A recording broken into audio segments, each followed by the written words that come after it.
സ്നേഹമുള്ളവരെ, നമ്മൾ പലപ്പോഴും ഇങ്ങനെ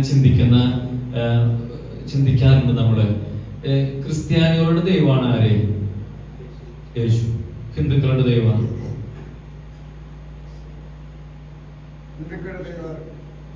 കുറവുണ്ട്. രാമനുണ്ട്, കൃഷ്ണനുണ്ട്, അല്ലേ? ശിവനുണ്ട്, ബ്രഹ്മാവുണ്ട്, ഇങ്ങനെ കുറെ ഉണ്ട്. മുസ്ലിങ്ങളുടെ ദൈവ അള്ളാഹ്. നമ്മളങ്ങനെ ചിന്തിക്കാറുണ്ട് അല്ലേ? ഞാൻ വിചാരിക്കുന്ന കാര്യം, ക്രിസ്ത്യാനികൾക്ക് തന്നെ പ്രത്യേകിച്ച് ദൈവമൊന്നുമില്ല. ക്രിസ്ത്യാനികൾ ഉണ്ടാക്കിയ ആളൊന്നുമല്ല ആരെ? ഈശോ എന്ന് പറയുന്നത്. ഈശോ എന്ന് പറയുന്നത് ഈ ലോകത്തിലെ ജനിച്ച് ജീവിച്ച് മരിച്ച് ഉത്ഥാനം ചെയ്ത് ഇവിടുന്ന് സ്വർഗത്തിലേക്ക് കയറിയിട്ടുള്ളവനാണ് ആര്? ഈശോ. ഇത് ലോക ചരിത്രത്തിലെ എഴുതപ്പെട്ടിട്ടുള്ള ചരിത്രപരമായിട്ടുള്ള വസ്തുതയാണ്. ഈ ലോകത്തിലെ ഈശോ എന്ന ദൈവത്തിന് മാത്രമേ ചരിത്രപരമായിട്ടുള്ള അങ്ങനെയുള്ളൊരു സാക്ഷ്യം ഉള്ളൂ. വേറെ ഒരു ദൈവത്തിനും ഈ ലോകത്തിലെ ഒരു ചരിത്രവും ഇല്ല. മനസ്സിലായ? ഒരു ചരിത്രം മനസ്സിലായി. ചരിത്രപരമായിട്ട് ഈ ലോക ചരിത്രത്തിലെ ആകെ കൂടി ചരിത്രപരമായിട്ട് എഴുതപ്പെട്ടിട്ടുള്ള ഒരു ദൈവമുള്ളൂ. അത് ഈശോ എന്ന് പറയുന്ന ദൈവമാണ്. അതുകൊണ്ടാണ് ഈ ലോകത്തിന്റെ ചരിത്രം തന്നെ 2 ഘട്ടങ്ങളായിട്ട് മാറ്റിയിട്ടുണ്ടെന്ന് നമുക്കറിയാം. നമ്മൾ പറയാറുണ്ടില്ലേ, ക്രിസ്തു വർഷത്തിന് മുമ്പ്, അതിനാണ് BC എന്ന് പറയുന്നത്. ക്രിസ്തുവിന് ശേഷം, അതിനാണ് AD എന്ന് പറയുന്നത് ഇല്ലേ? ഈ ലോക ചരിത്രത്തിലെ ഒറ്റ ദൈവം ആണ് ചരിത്രപരമായിട്ട് ഉണ്ടായിട്ടുള്ളൂ. ആ ദൈവത്തിന്റെ ചരിത്രപരതയ്ക്ക് സാക്ഷിയാണ് നമ്മുടെ ഈ ക്രിസ്തുവർഷത്തിന് മുമ്പുള്ള വർഷം എന്ന് പറയുന്നത്. 2 ഭാഗങ്ങളായിട്ട് തിരിയപ്പെട്ടിട്ടുള്ളത് അതിന്റെ അടിസ്ഥാനത്തിലാണ്. ഈ ദൈവം ഈ ലോകത്തിലേക്ക് വന്നത് ക്രിസ്ത്യാനികൾക്ക് വേണ്ടിയിട്ടല്ല. നമ്മുടെ ഒരു തെറ്റിദ്ധാരണയാണ്. ഈ ദൈവം ലോകത്തിലേക്ക് വരുമ്പോൾ ക്രിസ്ത്യാനികൾ ഉണ്ടായിരുന്നില്ലേ?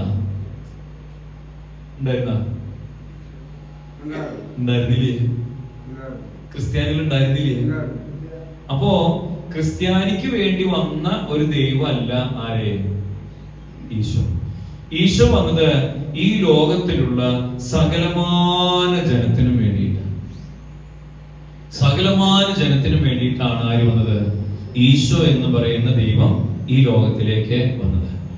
ഈശോ ഈ ലോകത്തിലേക്ക് വരുന്നതിന് മുമ്പ് ഉള്ളൊരു കാലഘട്ടത്തിലെ കുറെ അധികം ആളുകള് ജീവിതത്തിലെ കഷ്ടപ്പാട് അനുഭവിച്ചിരുന്നവരുണ്ടായിരുന്നു, ദുഃഖങ്ങൾ അനുഭവിച്ചിരുന്നവരുണ്ടായിരുന്നു, വേദനകൾ അനുഭവിച്ചിരുന്നവരുണ്ടായിരുന്നു, അടിമത്തം അനുഭവിച്ചിരുന്ന ആൾക്കാരുണ്ടായിരുന്നു, ഒത്തിരിയേറെ ശാരീരികമായിട്ടുള്ള പീഡകൾ ഏൽക്കുന്ന ആൾക്കാരുണ്ടായിരുന്നു, ഒത്തിരിയേറെ മാനസികമായിട്ടുള്ള പീഡകൾ ഏൽക്കുന്ന ആൾക്കാരുണ്ടായിരുന്നു. അവരെല്ലാവരും ഒരുപോലെ ചിന്തിച്ചിരുന്ന ഒരു കാര്യം ഉണ്ടായിരുന്നു: ഈ അവസ്ഥയിൽ നിന്ന് ആരെ ഞങ്ങളെ രക്ഷിക്കുക? ഇല്ലേ? ഈ ലോകത്തിലെ ഇങ്ങനെ പെടാപാടുപെടുന്ന ഈ അവസ്ഥയിൽ നിന്ന് ആരെങ്കിലും ഞങ്ങളെ രക്ഷിക്കൂ എന്നൊരു ചിന്ത, ഒരു പ്രാർത്ഥന, ആരെങ്കിലും ഒന്ന് വന്ന് രക്ഷിച്ചിരുന്നെങ്കിലും എന്നൊരു പ്രാർത്ഥന മനസ്സിന്റെ ഉള്ളിൽ നിന്ന് കുറെ അധികം ആളുകൾക്ക് ഉണ്ടായിരുന്നു. ഈ ആഗ്രഹത്തിന് ഉത്തരമെന്നോണം ദൈവം കുറേയേറെ പ്രവാചകന്മാരെയും കുറേയേറെ രാജാക്കന്മാരെയും ഈ ലോകത്തിലേക്ക് അയച്ചിട്ടുണ്ടായിരുന്നു. ഓരോ കാലഘട്ടത്തിലും ഓരോ സ്ഥലങ്ങളിൽ ഈ പ്രവാചകന്മാരിലൂടെ, ഈ രാജാക്കന്മാരിലൂടെ ദൈവത്തിന്റെ പദ്ധതികൾ ആവിഷ്കരിക്കപ്പെടുന്ന എല്ലാ സ്ഥലങ്ങളിലും അവര് പറഞ്ഞിരുന്നു, നിങ്ങൾക്ക് വേണ്ടിയിട്ട്, ഇന്ന് ദുഃഖം അനുഭവിക്കുന്ന നിങ്ങൾക്ക് വേണ്ടിയിട്ട് ഒരു രക്ഷകൻ വരും. ഇന്ന് ശാരീരികമായിട്ട് രോഗാവസ്ഥയിലായിരിക്കും നിങ്ങളെ രക്ഷിക്കാൻ വേണ്ടിയിട്ട് ഒരു രക്ഷകൻ നിർബന്ധമായിട്ടും വരും. അങ്ങനെ എല്ലാ കോണുകളിലും എല്ലാ സ്ഥലങ്ങളിലും ഇങ്ങനെ പലരാരും പറയപ്പെട്ട് കഴിഞ്ഞപ്പോ ഈ ദുഃഖിച്ചു കഴിയുന്ന, വിഷമിച്ചു കഴിയുന്ന, അല്ലെങ്കിൽ വേദനിച്ചു കഴിയുന്ന, അടിമത്തത്തിൽ കഴിയുന്ന എല്ലാവർക്കും ഉള്ളിന്റെ ഉള്ളിൽ ഒരു ആഗ്രഹം ഇല്ലേ? വരും. ആരെ? രക്ഷിക്കാനായിട്ട് ഒരാള് വരും. അപ്പൊ അവരുടെ മനസ്സിനുള്ളിലെ വലിയ പ്രതീക്ഷയാണ്. അവൻ എന്നാ വരാന്ന് അറിയാൻ പാടില്ല, എപ്പോഴാ വരാന്ന് അറിയാൻ പാടില്ല. പക്ഷെ ഒരാള് വരും. നമ്മുടെ ഈ അവസ്ഥയിൽ നിന്ന് രക്ഷിക്കാനായിട്ട് ഒരാള് വരും. അങ്ങനെ വേദനിച്ച് കഴിയുന്ന എല്ലാവരും ഉള്ളിന്റെ ഉള്ളിലെ പ്രതീക്ഷയോടെ ഇരുന്ന ഒരു അവസരം ഉണ്ടായിരുന്നു ഈശോയുടെ വരവിന് മുമ്പുണ്ടായിരുന്ന ഒരു കാലഘട്ടത്തില്. എല്ലാവർക്കും പ്രതീക്ഷയായിരുന്നു. അപ്പൊ അവര് മക്കളോട് പറയായിരുന്നു, മോളെ, നമ്മുടെ ഈ ദുഃഖത്തിന്റെ ഉള്ളിൽ നിന്ന് നമ്മളെ രക്ഷിക്കാൻ ഒരു രക്ഷകൻ വരും.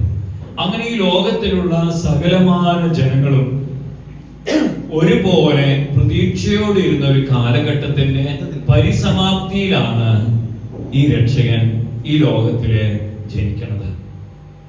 അവൻ പരിശുദ്ധ മറിയത്തിൽ നിന്ന് പരിശുദ്ധാത്മാവാൽ ഗർഭസ്ഥനായിട്ട് ഈ ലോകത്തില് ജനനം കൊള്ളുകയാണ്. ജനനം കൊണ്ട സ്ഥലം നമുക്കറിയാം, ബെത്ലഹേം എന്ന് പറയുന്ന ഒരു സ്ഥലത്താണ്. കാലിത്തൊഴുത്തിലാണ് അവൻ പിറന്നത്. ഈ കാലിത്തൊഴുത്തിന്റെ അഡ്രസ് എന്താ? അഡ്രസ് ഉള്ള സ്ഥലമാണ്, അതാണ് ഇല്ലേ? റെയിൽവേ സ്റ്റേഷനിൽ കഴിയുന്ന ഒരാളുടെ അഡ്രസ് എന്തെന്നാ? പ്ലാറ്റ്ഫോം എന്നല്ലേ? അഡ്രസ്സും ഉണ്ടോ? ഇല്ല, ഒരു അഡ്രസ്സും ഇല്ല. റെയിൽവേ സ്റ്റേഷന്റെ അഡ്രസ് ഉണ്ട്, നമുക്ക് അഡ്രസ് ഉണ്ടാവും, ഒരു അഡ്രസ്സും ഇല്ല. അങ്ങനെ ഒരു അഡ്രസ്സും ഇല്ലാത്ത, ഇല്ലേ, ഏതെങ്കിലും വീട്ടിലെ പിറന്നെങ്കിൽ അഡ്രസ്സായി. അപ്പൊ അവൻ ആ വീട്ടിലത്തെ ആളായി, ഇല്ലേ? ഈശോ അഡ്രസ് ഇല്ലാണ്ട പിറന്നേ. കാരണം അവൻ ആർക്കൊക്കെ അഡ്രസ് ഇല്ലാത്തതുണ്ടോ അവരുടെ ഒക്കെ ആളാണ്. ഇനി അഡ്രസ് ഉള്ളവർക്കും അവന്റെ അടുത്ത് വരാനായിട്ട് ഒരു വിഷമവും വിചാരിക്കേണ്ട കാര്യമില്ല. അവൻ അഡ്രസ് ഇല്ലാത്ത ഒരു സ്ഥലത്താണ് അവൻ ജനനം കൊള്ളുന്നത്. അഡ്രസ് ഇല്ലാത്ത ഒരു സ്ഥലത്ത് അവൻ ജനനം കൊള്ളുകയാണ്, കാലിത്തൊഴുത്ത്, ഇല്ലേ? ആർക്ക് വേണമെങ്കിൽ പശുവിനെ വളർത്താം, ആർക്ക് വേണമെങ്കിൽ ആടിനെ വളർത്താം, ആർക്ക് വേണമെങ്കിൽ ഒരു കൂര കെട്ടാം, ആർക്കും ചെയ്യാം. അത് എവിടെയും ആകാം.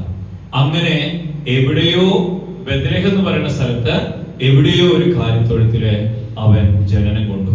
എന്നിട്ട് ജനനം കൊണ്ടു കഴിഞ്ഞപ്പോ ഈ കാര്യം ലോകത്തെ അറിയിച്ചത് സ്വർഗത്തിലെ മാലാഖമാരാണ്. അവരാദ്യം പോയത് ഈ അവിടുത്തെ മേയറിന്റെ അടുത്തേക്കോ പ്രധാനമന്ത്രിയുടെ അടുത്തേക്കോ ഒന്നല്ല. ഇങ്ങനെ ഒരാള് രാജ്യത്ത് ജനിച്ചിട്ടുണ്ടെന്ന് പറയാൻ അവരുടെ അടുത്തേക്കൊന്നല്ല പോയത്. അവര് പോയത് ആരുടെ അടുത്തേക്കാന്നറിയാം? ആട്ടിടയന്മാരുടെ അടുത്തേക്കാ. അവര് ഇങ്ങനെ ഈ സ്ഥലത്തുനിന്ന് ആടിനെ തീറ്റ പുല്ല് കഴിഞ്ഞ് കഴിയുമ്പോ ആട്ടുങ്ങളെയും കൊണ്ട് തൊടിച്ച് അപ്പുറത്തെ കുന്നിന്റെ മുകളിലേക്ക് കയറും. അവർക്ക് വല്ല അഡ്രസ്സും ഉണ്ടാവും? അഡ്രസ് ഉണ്ടാവും? ഒരു അഡ്രസ്സും ഇല്ലാത്ത ആട്ടിടയരോടാണ് ഏറ്റവും ആദ്യം ഈ രക്ഷകൻ നിങ്ങൾക്ക് വേണ്ടി ജനിച്ചിരിക്കുന്നു എന്നുള്ള വാർത്ത അറിയിച്ചത്. ഈ ആട്ടിടയരെ അവിടെ കൂടിയിരുന്ന മറ്റുള്ളവരെയും അറിയിച്ചിട്ടുണ്ടാവും. ഈ മലമുകളിൽ നിന്ന് ആടുകളെ കൊണ്ട് മറ്റേ മലമുകളിലേക്ക് തീറ്റാനായിട്ട് കൊണ്ടുപോണ വഴിക്ക് മുഴുവൻ പേരോട് ഈ ആട്ടിടയര് പറഞ്ഞിട്ടുണ്ടാവും എന്തെന്ന്. നോക്കിയേ, നമ്മളൊരു രക്ഷകനെ പ്രതീക്ഷിച്ചിരുന്നില്ലേ? ആ ബെത്ലഹേം ജനിച്ചിട്ടുണ്ടോ? ബെത്ലഹേത്ത് അവൻ നമുക്ക് വേണ്ടിയിട്ട് ബെത്ലഹേത്ത് ജനിച്ചിട്ടുണ്ട്. അവർ വലുതായി വരട്ടെ, നമ്മളെ രക്ഷിക്കണോന്. അതുകൊണ്ട് ഈ ആട്ടിടയന്മാരെ തങ്ങളുടെ ആട്ടുകളെയും കൊണ്ട് എല്ലാവരും, ഇല്ലേ, വരണ വഴിക്കുള്ളവരൊക്കെ ക്ഷണിച്ചിട്ട് അവർ പുൽക്കൂട്ടിൽ വന്ന് തങ്ങൾക്ക് വേണ്ടി ജനനം കൊണ്ടിട്ടുള്ള ഈ വലിയ രക്ഷകനെ കുമ്പിട്ട് ആരാധിച്ചു. അവർക്ക് എന്തെങ്കിലും കിട്ടാൻ വേണ്ടിയിട്ടാണോ പോയേ? അല്ല. എന്തെങ്കിലും കൊടുക്കാൻ വേണ്ടിയിട്ടാണോ പോയേ? അല്ല. പക്ഷെ അവർക്ക് കുറെ കാര്യങ്ങൾ കൊടുക്കാൻ പറ്റി. എന്തൊക്കെ കൊടുത്തിട്ടുണ്ടാവും അവരെ? മിക്കവാറും രക്ഷകനാണ്, അല്ലെ? ഈ രക്ഷകനോട് അവർ എന്തൊക്കെ പറഞ്ഞിട്ടുണ്ടാവും? നോക്കിയേ, ഞങ്ങൾ ഇങ്ങനെയാട്ടാ, ഒരു ഗതിയില്ലാത്ത പരഗതിയില്ലാത്ത ടീമോളാട്ടാ, ഒരു രക്ഷയില്ല, ഞങ്ങളെ അനുഗ്രഹിക്കണം എന്ന് പറഞ്ഞിട്ടുണ്ടാവും, ഇല്ലേ? തീർച്ചയായിട്ടും ഈശോ അവരെ അനുഗ്രഹിച്ചിട്ടുണ്ടാവും, ഇല്ലേ? ഇവര് നാടായ നാട് മുഴുവനും, നാടോടികൾ അവരെ, നാടായ നാട് മുഴുവനും ഈ വാർത്ത അറിയിച്ചിട്ടുണ്ട്. നാടായ നാട് മുഴുവനും ഈ വാർത്ത അറിയിച്ചിട്ടുണ്ട്. ഇത് കഴിഞ്ഞിട്ട് പിന്നെ നമ്മൾ ഈശോയെ കാണുന്നത് 30-ാമത്തെ വയസ്സിലാണ്. 30-ാമത്തെ വയസ്സിലാണ് പിന്നെ ഈശോയെ പരസ്യമായിട്ട് ബാക്കിയുള്ളവര് കാണണത്. ഇവൻ ജനിച്ചിട്ടുണ്ടെന്നുള്ള കാര്യം എല്ലാവർക്കും അറിയാം, ഇവൻ വന്നിട്ടുണ്ടെന്നുള്ള കാര്യം എല്ലാവർക്കും അറിയാം, ഇവൻ നമ്മളെ രക്ഷിക്കുന്നുള്ള കാര്യത്തിന് യാതൊരു സംശയവും ആർക്കുമില്ല. ഇനി ഇവന് മുമ്പ് 6 മാസം മുമ്പ് വേറൊരുത്തൻ ജനിച്ചിട്ടുണ്ട്, യോഹന്നാൻ എന്നുള്ളൊരുത്തൻ, ഈശോയെക്കാളും 6 മാസം മുമ്പുള്ള.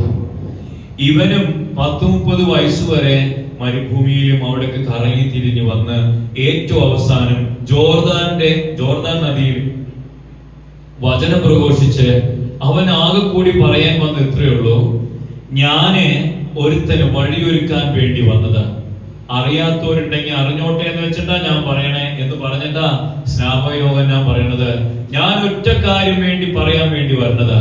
ഞാന് ഇപ്പൊ നിങ്ങളോട് പറയണ കാര്യങ്ങളുണ്ടല്ലോ, അതിനേക്കാളും വലിയ കാര്യങ്ങൾ പറയാൻ ഒരാൾ വരുന്നുണ്ട്, എന്റെ പിന്നാലെ ഒരാള് വരുന്നുണ്ട്. ഈ ലോകത്തിന് മുഴുവനും രക്ഷ നൽകാൻ വേണ്ടിയിട്ട് ഒരാള് വരുന്നുണ്ട്. പീഡിതരായിട്ടുള്ളവർക്ക് മോചനം നൽകാൻ, ഇല്ലേ, വിഷമിച്ചിരിക്കുന്നവരെ ആശ്വസിപ്പിക്കാൻ, ജീവിതത്തിലെ ഒരു ഗതിയില്ലാത്തവർക്ക് ഗതി ഉണ്ടാക്കി കൊടുക്കാൻ, ജീവിതത്തിൽ നിരാശയിലുള്ളവർക്ക് പ്രത്യാശ കൊടുക്കാൻ, അങ്ങനെ ഒത്തിരിയേറെ കൊടുക്കാൻ വേണ്ടിയിട്ട് ഒരാള് എന്റെ പിന്നാലെ വരുന്നുണ്ട്. അവന്റെ ചെരുപ്പിന്റെ വഴിയടിക്കാൻ പോലും എനിക്ക് യോഗ്യതയില്ല. ഇവനെ വലിയ ആളായിട്ടാ, യോഹന്നാനെ വലിയ ആളായിട്ടാ നാട്ടുകാർ മുഴുവൻ കരുതിയിരുന്നേ. ഇവനൊരു പ്രവാചകനായിട്ടാ കരുതിയിരുന്നേ. അങ്ങനെ വലിയ ആളായിട്ട് കരുതി ഇവന്റെ പിന്നാലെ കുറെ പേര് ഇവനെ കേൾക്കാൻ വന്നവരോട് മുഴുവനും യോഹന്നാൻ പറഞ്ഞു: ഞാൻ ആരുമല്ലെന്നേ, ഞാൻ ആരുമല്ല, എന്നെ നിങ്ങൾ കേൾക്കേ വേണ്ട, എന്നെ നിങ്ങൾ മനസ്സിലാക്കേ വേണ്ട, എന്റെ പിന്നാലെയും കൂടെ ഉണ്ടാരും. പക്ഷേ വേറൊരുത്തൻ വരുന്നുണ്ട്, ഇല്ലേ, എന്റെ പിന്നാലെ ഒരുത്തൻ വരുന്നുണ്ട്, അവൻ എന്നേക്കാളും വലിയവനാ, അവൻ മഹാനാ, ഈ ലോകത്തെ മുഴുവനും രക്ഷിക്കാൻ വേണ്ടി ഈ ലോകത്തിലേക്ക് ഇറങ്ങി വന്ന ദൈവം തമ്പുരാൻ അവൻ. ഇങ്ങനെ ലോകത്തിന് ഒരൊറ്റ ദൈവത്തെ മാത്രമേ ഈ ലോക ചരിത്രത്തില് പരിചയപ്പെടുത്തി കൊടുത്തിട്ടുള്ളൂ, അത് ഈശോയെ കുറിച്ചാണ്. ചരിത്രപരമായിട്ട് സാക്ഷ്യങ്ങളുള്ളത് മുഴുവൻ അച്ഛൻ പറയുന്നത്, ചരിത്രമുള്ളത് അതിനെല്ലാം. ഈ ദൈവത്തെ പരിചയപ്പെടുത്തി കൊടുത്തതിന് ശേഷം യോഹന്നാൻ പിന്നെ സീന്ന് മാറുക. പിന്നെ ആരാ വരണത്? ഈശോയ. ഈശോയുടെ എൻട്രിയ, പിന്നെ ഈശോയുടെ രാജകീയമായിട്ടുള്ള എൻട്രിയ സ്നാപകയോഹന്നാന്റെ അടുത്തേക്ക്. എന്നിട്ട് ഈശോ സ്നാപകയോഹന്നാനിൽ നിന്ന് മാമോദീസ സ്വീകരിക്കുക. അവിടെ സ്നാപകയോഹന്നാൻ ജലത്തിലെ മാമോദീസ കൊടുത്തിരുന്നു. അങ്ങനെ സ്നാപകയോഹന്നാനിൽ നിന്ന് മാമോദീസ സ്വീകരിച്ചു കഴിഞ്ഞപ്പോ പ്രാവിന്റെ രൂപത്തില് പരിശുദ്ധാത്മാവ് ഈശോയിലേക്ക് എഴുന്നള്ളി വരുന്നത് അവൻ കണ്ടു. അവനെ സാക്ഷ്യപ്പെടുത്താൻ വേണ്ടിയിട്ട് സ്നാപകയോഹന്നാനെ ഈ ലോകത്തിലേക്ക് ഈശോയെ സാക്ഷ്യപ്പെടുത്താൻ വേണ്ടിയിട്ടുണ്ടായ മഹാത്ഭുത അത്. എന്നിട്ട് സ്നാപകയോഹന്നാൻ പറയാ: ഞാൻ നിങ്ങൾക്ക് ജലം കൊണ്ട് സ്നാനം നൽകി, ഇവനോ നിങ്ങൾക്ക് പരിശുദ്ധാത്മാവിനാൽ സ്നാനം നൽകാൻ പോന്നവന്. പരിശുദ്ധാത്മാവ് ദൈവത്തിൽ നിന്ന് വരുന്നവന്. ദൈവവും പരിശുദ്ധാത്മാവും ഇവനും ഒന്നാ. ഇവര് തമ്മിലുണ്ടാകുന്ന വലിയൊരു കൂട്ടായ്മ കൊണ്ട് നിങ്ങളെ മുഴുവനും ഉന്മാദത്തിലേക്ക് ആനയിക്കാൻ വേണ്ടിയിട്ട് വന്നവനാ ഇവൻ. ഇവന്റെ ചെരുപ്പിന്റെ വാറഴിക്കാൻ പോലും ഞാൻ യോഗ്യനല്ല. ഞാൻ ദൈവമല്ല, മനുഷ്യനാ. ഈ ദൈവത്തെ പരിചയപ്പെടുത്താൻ വേണ്ടി എന്നെ ഈ ലോകത്തിലേക്ക് അയച്ചത് ദൈവം തന്നെയാ. അങ്ങനെ യോഹന്നാൻ ഈശോയെ ഈ ലോകത്തിനെ പരിചയപ്പെടുത്തി കൊടുക്കുകയാണ്. അതിനുശേഷം 3 വർഷക്കാലം എന്ന് പറയുന്നത് ഈശോയെ സംബന്ധിച്ചിടത്തോളം വലിയ, ജനങ്ങളെ സംബന്ധിച്ചിടത്തോളം വലിയൊരു അനുഭവത്തിന്റെ തലായിരുന്നു. ഈശോ പോയത് മുഴുവനും ക്രിസ്ത്യാനികളുടെ അടുത്തേക്കാണ്. ക്രിസ്ത്യാനികളുടെ അടുത്തേക്കാണ്. ക്രിസ്ത്യാനികളുണ്ടായിരുന്ന അപ്പോ ഇല്ലേ? അപ്പോഴും ക്രിസ്ത്യാനികളില്ലേ? ഇല്ലേ? ഈശോ പോയത് മുഴുവനും ദുഃഖിതരായിട്ടുള്ളവരുടെ അടുത്തേക്ക്, പീഡിതരായിട്ടുള്ളവരുടെ അടുത്തേക്ക്, വേദനിക്കുന്നവരുടെ അടുത്തേക്ക്, മാനസികമായിട്ട് അസ്വസ്ഥതയുള്ളവരുടെ അടുത്തേക്ക്, അങ്ങനെ ഒത്തിരിയേറെ വേദനകളിലൂടെയും ബുദ്ധിമുട്ടുകളിലൂടെയും പരിഹാസപാത്രങ്ങളായിട്ടുള്ളവരുടെയും അടുക്കലേക്കാണ് ഈശോ ആനയിക്കപ്പെട്ടിട്ടുള്ളത്. ഒരു ദിവസം ഈശോ ഒരു ഗ്രാമത്തിൽ നിന്ന് മറ്റൊരു ഗ്രാമത്തിലേക്ക് പോവുമായിരുന്നു. ഈ ഈശോ വസിച്ചിരുന്ന യൂദയ, ജെറുസലേം ആ ഭാഗത്തൊക്കെ നമ്മുടെ നാട്ടില് എല്ലായിടത്തും വീടുള്ള അല്ലെ. മറ്റുള്ള സ്ഥലങ്ങളിൽ അങ്ങനെയല്ല. അവിടെ പട്ടണങ്ങള് ഒരു കുന്നിന്റെ മുകളിലെ പട്ടണങ്ങൾ ഉണ്ടാകുക. അത് കുന്നിന്റെ മുകളിൽ ആവണതിന്റെ കാരണം ഈ അവിടെ അന്ന് യുദ്ധങ്ങളാണല്ലോ. ഒരു പട്ടണത്തെ മാറ്റി ഒരു രാജാവ് ഒരു പട്ടണത്തെ ഭരിക്കണം, വേറൊരു പട്ടണത്തിൽ വേറൊരു രാജാവ് ഭരിക്കണം. ഈ പട്ടണത്തിൽ രാജാവ് ഇല്ലേ പടയാളികളെ കൊണ്ട് അപ്പുറത്തെ പട്ടണം പിടിച്ചെടുക്കണം. അങ്ങനെ വലിയ പ്രശ്നങ്ങളുള്ള സ്ഥലങ്ങളാണ്. അതുകൊണ്ട് പട്ടണത്തെ പിടിച്ചടക്കാതിരിക്കാൻ വേണ്ടിയിട്ട് ഒരു കുന്നിന്റെ മുകളിൽ എല്ലാവരും താമസിക്കാം. ഒരു രാജാവിന്റെ കീഴിലുള്ളവരൊക്കെ ഒരു കുന്നിന്റെ മുകളിൽ, അതിന് ചുറ്റും വലിയ മതിൽ കെട്ടി തിരിച്ചിട്ടുണ്ടാവും ഔദ്യോഗികമായിട്ടുള്ള പട്ടണം. അതിനപ്പുറത്ത് വേറൊരു കുന്നിന്റെ മുകളിൽ ചിലപ്പോ വേറൊരു രാജാവ് ഭരിക്കുന്നുണ്ടാവുക, അവിടെ ഒരു പട്ടണമുണ്ട്. അപ്പൊ ഈ കുന്നിന്റെ മുകളിൽ ഉണ്ടാകുമ്പോഴുള്ള ലാഭം എന്ന് വെച്ചിട്ടുണ്ടെങ്കിൽ അപ്പുറത്തെ രാജാവും കിങ്കരന്മാരും ഈ രാജ്യത്തെ ആക്രമിക്കാൻ വരുമ്പോ ഈ പട്ടണത്തിന്റെ മതിലിന്റെ മുകളിൽ കയറിയിരുന്ന് കഴിഞ്ഞ് ഇവിടുത്തെ പടയാളികൾക്ക് മനസ്സിലാവുന്നത് അവറ്റങ്ങൾ വരുന്നുണ്ടാ നമ്മൾ ആക്രമിക്കാൻ അല്ലേ, പെട്ടെന്ന് മനസ്സിലാവും. അതുകൊണ്ട് ഈ കുന്നുകളുടെ അല്ലെങ്കിൽ മലകളുടെ മുകളിലാണ് വലിയ പട്ടണങ്ങൾ ഉണ്ടായിരിക്കുക. ഈ പട്ടണത്തിൽ നിന്ന് ഈശോ മറ്റേ പട്ടണത്തിലേക്ക് പോകാന്ന് പറയുമ്പോൾ 1-2 കിലോമീറ്റർ വ്യത്യാസമല്ല ഇല്ലേ, ദൂരം കുറച്ച് ഉണ്ട്. ഈ പട്ടണങ്ങളിലെ ഉണ്ടായിരുന്ന അന്നത്തെ ഒരു രീതി, നമ്മുടെ നാട്ടില് ഈ കൊറോണ വന്നു കഴിഞ്ഞപ്പോഴ് കൊറോണ പിടിച്ചിട്ട് എന്ത് ചെയ്യും നമ്മള്?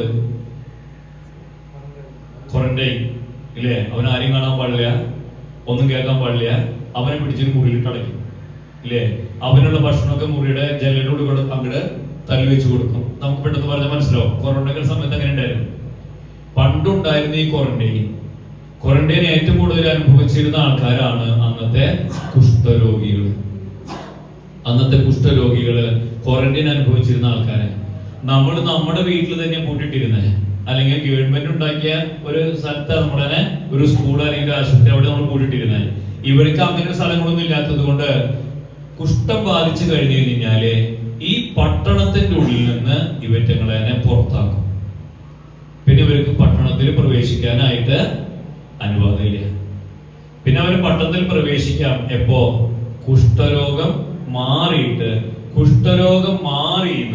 അവിടുത്തെ പ്രധാന പുരോഹിതൻ, അന്ന് ഡോക്ടർമാരൊന്നുമില്ല, അവിടുത്തെ പ്രധാന പുരോഹിതൻ സാക്ഷ്യപ്പെടുത്താണ് ഇവനിപ്പോ കുഷ്ഠമില്ല എന്ന് സാക്ഷ്യപ്പെടുത്തി കഴിഞ്ഞു കഴിഞ്ഞാൽ ശുദ്ധീകരണങ്ങളൊക്കെ നടത്തി കഴിഞ്ഞിട്ട് അവനെ നന്നായിട്ട് കുളിപ്പിച്ച് അവൻ നല്ല വസ്ത്രം ഇടിച്ച് അവൻ ഔദ്യോഗികമായിട്ട് ഈ പട്ടണത്തിലേക്ക് വീണ്ടും പ്രവേശിപ്പിക്കും. അതാണ് നടന്നുകൊണ്ടിരുന്നത്. അതുവരെ അവൻ ക്വാറന്റൈനാണ്. ഈ ക്വാറന്റൈനില് ഇവരെവിടെ താമസിച്ചിരുന്നെന്ന് അറിയാം. ഇപ്പുറത്തെ മലയുടെ മുകളിൽ ഒരു പട്ടണം, അപ്പുറത്തെ മലയുടെ മുകളിൽ ഒരു പട്ടണം. ഇതിന്റെ ഇടയ്ക്ക് കുറെ താഴ്വാരങ്ങൾ ഉണ്ടാവും ഇല്ലേ. ഈ താഴ്വാരങ്ങളിലെ മലയിടുക്കുകൾ ഉണ്ടാവും, പാറക്കൂട്ടങ്ങൾ ഉണ്ടാവും, കുഞ്ഞു ഗുഹകൾ ഉണ്ടാവും. ഇതിന്റെ ഉള്ളിലൊക്കെ ആണ് ആര് താമസിച്ചിരുന്നത്? ഈ കുഷ്ഠരോഗികള് താമസിച്ചുകൊണ്ടിരുന്നത്. ഈശോ ഈ പട്ടണത്തിൽ നിന്ന് അപ്പുറത്തെ പട്ടണത്തിലേക്ക് ശിഷ്യന്മാരുടെ കൂടെ നടന്നു പോണ സമയത്ത് ഒരു 10 കുഷ്ഠരോഗികള് ഒറ്റ ഗേങ്ങ ഇല്ലേ. 10 പേര് എന്ന് പറഞ്ഞു കഴിഞ്ഞാല് ഒരു ഗേങ്ങായി ഉണ്ടാവും. ഇവർക്ക് വേറെ പ്രത്യേകിച്ച് പണിയൊന്നുമില്ല. ഇവർക്ക് ഈ പട്ടണത്തിലെ ആൾക്കാര് നമ്മുടെ ചിലപ്പോ ഇളയപ്പന്റെ മോനാവും, വല്യപ്പനാവും, ചിലപ്പോ അപ്പനാവും, അമ്മയാവും. ഇവരൊക്കെ കുഷ്ഠരോഗമുള്ളവരൊക്കെ എവിടെയാണ്? ഈ മലയിടുക്കുകളിലും ഈ ഗുഹകളിലാണ് താമസിച്ചിരുന്നത്. ഇവർക്ക് കൊട്ടയിലെ ഭക്ഷണങ്ങൾ താഴേക്ക് ഇറക്കി കൊടുക്കും. ഇവർ ചെയ്തുകൊണ്ടിരുന്ന സാധനമാണത്. അങ്ങനെ ഇറക്കി കൊടുക്കും. ആ ഇറക്കി കൊടുക്കുന്ന സമയത്ത് ഈ പട്ടണത്തിൽ ഉണ്ടായിരുന്ന കുറെ ആൾക്കാര് ഇതിനു വേണ്ടി അങ്ങോട്ട് പോയപ്പോ അവരോട് പറഞ്ഞിട്ടുണ്ടാവണെന്ന് ഈശോ എന്ന് പറയുന്ന ഒരാള്, നിന്നെ രക്ഷിക്കാനായിട്ട് ഒരുത്തൻ വന്നിട്ടുണ്ട്. ഈശോ എന്ന് പറയുന്ന ആളാത്. അവനെ നിങ്ങൾ കണ്ടിട്ടുണ്ടോന്ന് അറിയാൻ പാടില്ല, പക്ഷെ അവൻ നമ്മളെ രക്ഷിക്കും. നിങ്ങൾ ആശ്വസിച്ചിരുന്നോ? നിങ്ങളെ രക്ഷിക്കാനായിട്ട് ഒരാള് ഈ ഭൂമിയിൽ വന്നിട്ടുണ്ട്. ഈ കുഷ്ഠരോഗികളോട് അവര് പറഞ്ഞിട്ടുണ്ടാവും. അങ്ങനെ പറഞ്ഞ് ഇവിടെയുള്ള കുഷ്ഠരോഗികൾക്കൊക്കെ ആരെയും അറിയാം? ഈശോനെ അറിയാം. ആകൃതി പ്രകൃതിയും അവർക്കറിയാം. ഈശോ ഒരു ദിവസം നടന്നു പോകുന്ന സമയത്ത് ഈ താഴ്വാരങ്ങളിൽ നിന്ന് 10 കുഷ്ഠരോഗികള് ഉറക്കെ വിളിച്ചു, ദാവീദിന്റെ പുത്ര ഈശോയെ എന്ന് വിളിച്ചു. ഉറക്കെ വിളിച്ചപ്പോ ഈശോ അവിടെ നിന്നിട്ട് തിരിഞ്ഞു നോക്കിയിട്ട് ചോദിച്ചു, എന്താ വേണ്ടേ? ഉടനെ അവിടെ കൂടിയിരുന്ന കുഷ്ഠരോഗികള് ഉറക്കെ വിളിച്ചു പറഞ്ഞു, എന്തെന്ന്? കുഷ്ഠമാർന്ന് ഞങ്ങൾക്ക് കുഷ്ഠം. അല്ലേ? കുഷ്ഠം മാറി കിട്ടണം, അവർക്ക് അത്രേ ആഗ്രഹമുള്ളൂ. ഈ കുഷ്ഠംകാരനാണ് എന്തുണ്ടായിരിക്കുന്നത്? സമൂഹത്തിൽ നിന്ന് ഭ്രഷ്ട് കൽപ്പിച്ച് അവിടുന്ന് പുറന്തള്ളിയിരിക്കുന്നത്, വേറെ ആരുടെ ഒരു കൂട്ടത്തിലേക്ക് പോവാനായിട്ട് പറ്റാത്തത്, ഇവിടെ കുഷ്ഠരോഗികൾ മാത്രമുള്ളടത്ത് വസിക്കേണ്ടി വന്നത്, ഇത് മുഴുവനും ഈ കുഷ്ഠം വന്നതിന്റെ പേരില്ല. അതുകൊണ്ട് ഈ കുഷ്ഠം മാറി കഴിഞ്ഞു കഴിഞ്ഞാല് ഞങ്ങൾക്ക് രക്ഷയായി എന്ന് അവർക്ക് ഉറച്ച വിശ്വാസം ഉണ്ടായി. അതിന്റെ പേരില ഈശോയാണ് പോണേന്ന് അകലങ്ങളിൽ നിന്ന് കണ്ടു കഴിഞ്ഞപ്പോഴ് അവർ ഈശോയോട് ഉറക്ക വിളിച്ചിട്ട് ചോദിക്കണത് എന്തെന്ന്? ഞങ്ങൾക്ക് കുഷ്ഠം മാറണം ഈശോയെ. ഈശോ അപ്പൊ പറഞ്ഞു എന്തെന്ന്? നിങ്ങൾ നടന്നോ? എവിടേക്ക്? പ്രധാന പുരോഹിതന്റെ അടുത്തേക്ക് നടന്നോ? പ്രധാന പുരോഹിതന്റെ പണി എന്താണ്? അവർക്കറിയാം ആര് പറഞ്ഞാലാണ് ഇനി ശുദ്ധത ഉണ്ടാവുള്ളൂ, ഇനി ടൗണിൽ കയറാൻ പറ്റുള്ളൂ. ഈ പട്ടണത്തിലേക്ക് കയറണമെങ്കിൽ ആര് പറയണം? പ്രധാന പുരോഹിതൻ പറയണം, നിങ്ങൾ അവിടേക്ക് വിട്ടോ എന്ന് ഈശോ പറഞ്ഞു. അവർക്ക് തോന്നി, പ്രധാന പുരോഹിതനെ കാണാൻ പറഞ്ഞിട്ട് അപ്പൊ തീർച്ചയായിട്ടും എന്തുണ്ടാവും? മാറും. ആരാ പറഞ്ഞിരിക്കുന്നത്? ഈശോയാ പറഞ്ഞിരിക്കുന്നത്. അത് വിശ്വസിച്ച് അവരെ പ്രധാന പുരോഹിതന്റെ അടുത്തേക്ക് പോകാൻ തീരുമാനിച്ച് ഈ 10 പ്രധാന പുരോഹിതന്റെ അടുത്തേക്ക് പോകും വഴി ഈ 10 പേരും സൗഖ്യപ്പെട്ടു എന്നാണ് വചനം പറയുക. പോകും വഴി ഈ 10 സൗഖ്യപ്പെട്ടു. അവരുടെ കൈയും കാലൊക്കെ ഇങ്ങനെ ചുരുണ്ടു കൂടിയിരുന്ന കൈയും കാലൊക്കെ നിവർന്നു.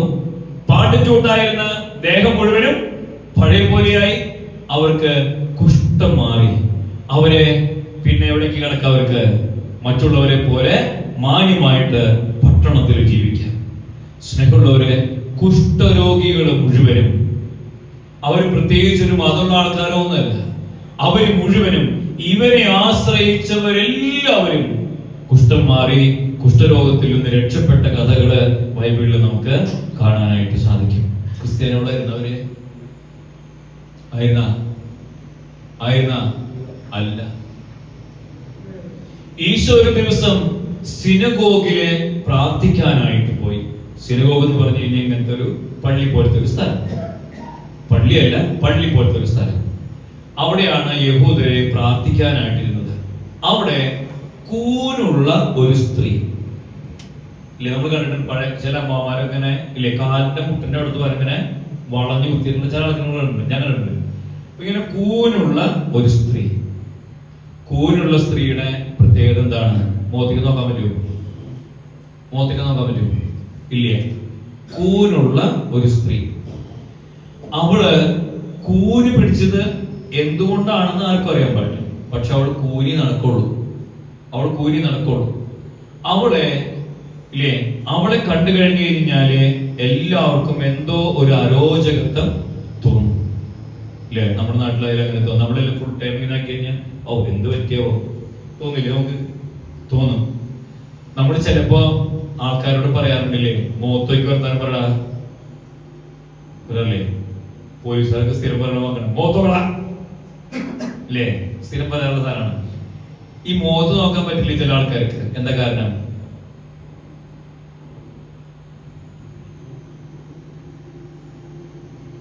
ചില ആൾക്കാർക്ക് സ്വന്തം അപ്പന്റെ മുഖത്ത് നോക്കാൻ പറ്റില്ലേ? എന്താ കാരണം? ചില ആൾക്കാർക്ക് ചില സമയത്ത് സുഹൃത്തുക്കളുടെ മുഖത്ത് നോക്കാൻ പറ്റില്ലേ? എന്താ കാരണം?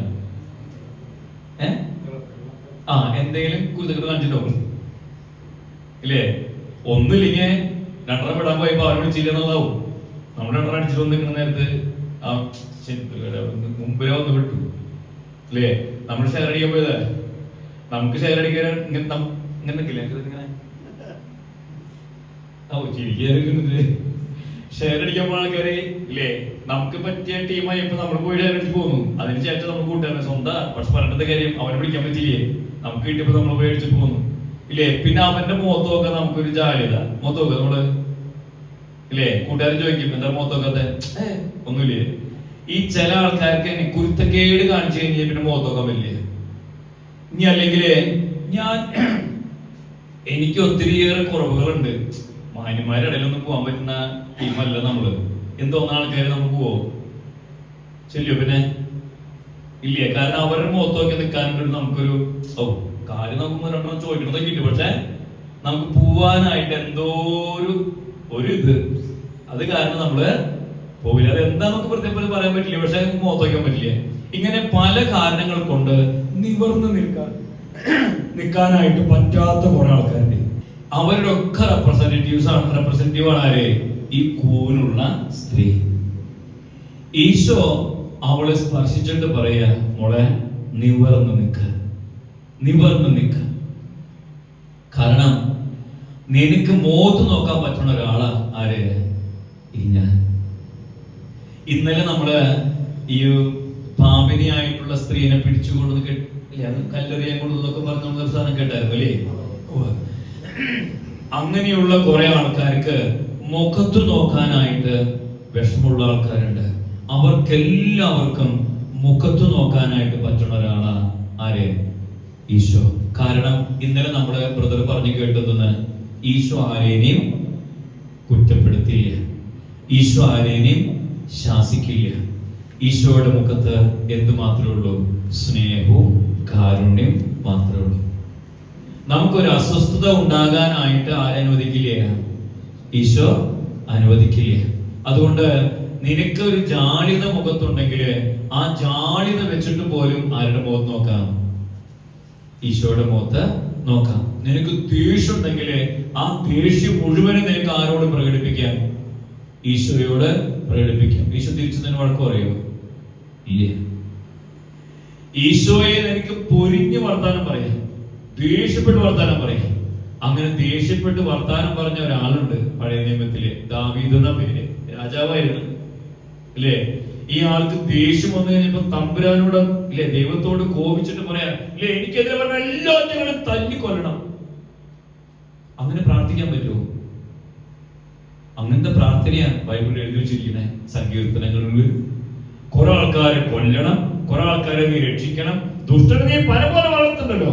അങ്ങനെയൊക്കെ ചൂടായിട്ട് വർത്താനം പറയണതും പ്രാർത്ഥനയാണ് അത്രേ. കാരണം തമ്പുരാനോട് എന്തു പറഞ്ഞാലും നിന്നെ തമ്പുരാനെ മനസ്സിലാവും. നിന്റെ ഉള്ളിലുള്ളതെല്ലാം അറിയുന്ന ഒരാളാ ഈ ഈശോ എന്ന് പറയണങ്ങളെ. നിന്റെ ഉള്ളിലുള്ളത് മുഴുവനും സ്കാൻ ചെയ്ത് ക്ലിയർ ആക്കി വെച്ചിരിക്കുന്ന ഒരാളാ ഈശോ എന്ന് പറയണത്. അതുകൊണ്ട് നിനക്ക് ഉള്ളിന്റെ ഉള്ളിൽ ദേഷ്യം വന്നിട്ട് സുഖിയായിരിക്കട്ടെ എന്ന് പറയേണ്ട ഒരു ആവശ്യം നിനക്ക് ഇല്ല. എനിക്ക് തമ്പുരാൻ മുമ്പിൽ വഴിക്ക് ഉള്ളിനോട് ഭയങ്കര ദേഷ്യം വരുന്നുണ്ട്. എനിക്ക് നിന്നെ ഇവിടെ വരുമ്പോ തന്നെ എനിക്ക് ഭയങ്കര ഇറിറ്റേഷനാ എന്നും എനിക്ക് ഈശോയോട് പറയാം. കാരണം നിന്റെ ആ അവസ്ഥയെ മനസ്സിലാക്കുന്നവനാണ് ആര്? ഈശോ. ഈശോ വഴിയോരങ്ങളിലെ ധർമ്മം ചോദിച്ചിരുന്ന കുറെ ആൾക്കാരെ ഈശോ കണ്ടായിരുന്നു. വഴിയോരങ്ങളിലെ ധർമ്മം ചോദിച്ചിരുന്നവരെ. അതിലൊരുത്തൻ ഒരു കുരുടന.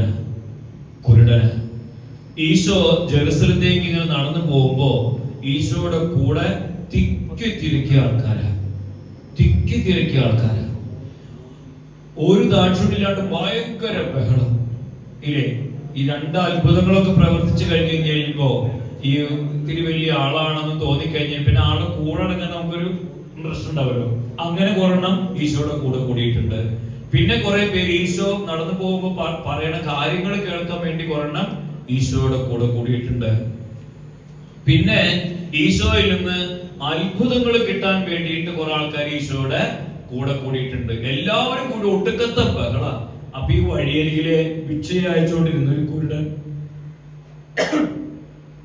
അവിടുന്ന് ആൾക്കാരോട് ചോദിച്ചു, ആരാ ഈ